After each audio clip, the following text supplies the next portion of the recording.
Quick question. Have you ever written a to-do list, closed your notebook, and somehow felt more stressed than before? Yeah, same. I used to think that meant I was doing productivity wrong.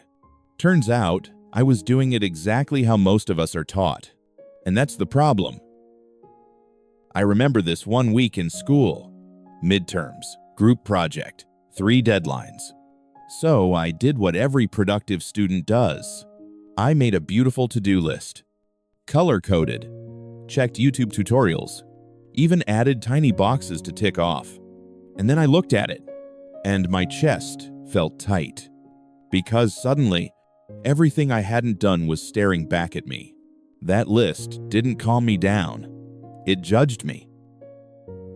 We're told this one belief over and over. If you write everything down, you'll feel more in control. Sounds logical, right? Get the chaos out of your head. Put it on paper. Boom, peace. But here's the surprising truth. Most to-do lists don't reduce stress. They broadcast it. They turn vague anxiety into a loud, visible scoreboard of everything you're behind on.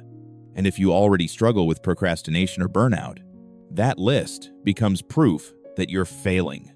Not because you are, but because the system is flawed, and the flaw is subtle.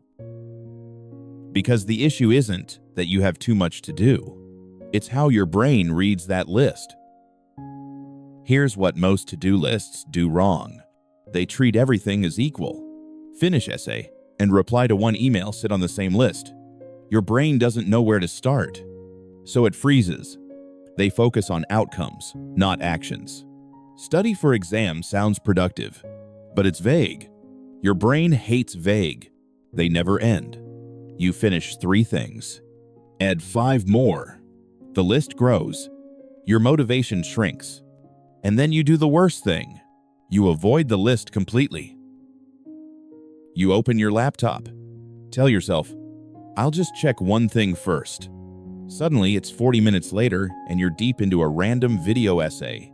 Not because you're lazy, but because your brain is protecting you from overwhelm. So what do we do instead? This is where everything changed for me. I stopped using to-do lists as a storage dump and started using them as a decision tool. Let me show you how. Step 1. Stop planning your whole life. You only need a today list, not 20 tasks. Not everything due this week. Just 3 things, max. If you finish them, that's a win.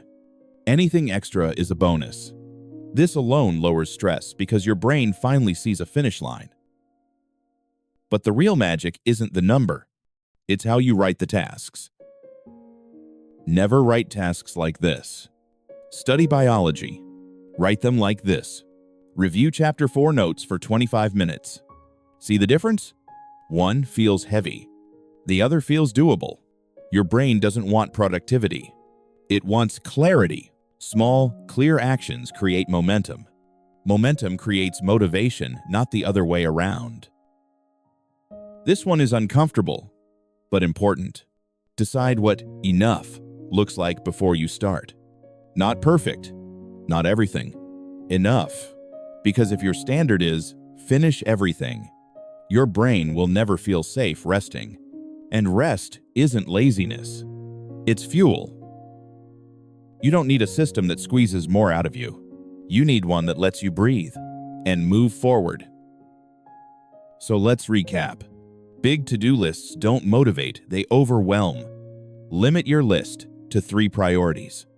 Write clear, small actions. Decide what enough means. That's it. Simple. Not easy, but powerful. Tonight, try this. Rewrite tomorrow's to-do list. Only 3 tasks. Make them small. Make them clear. Then stop. Close the notebook. Take a breath. Productivity isn't about doing more. It's about trusting yourself again. Let's level up calmly, consistently, together.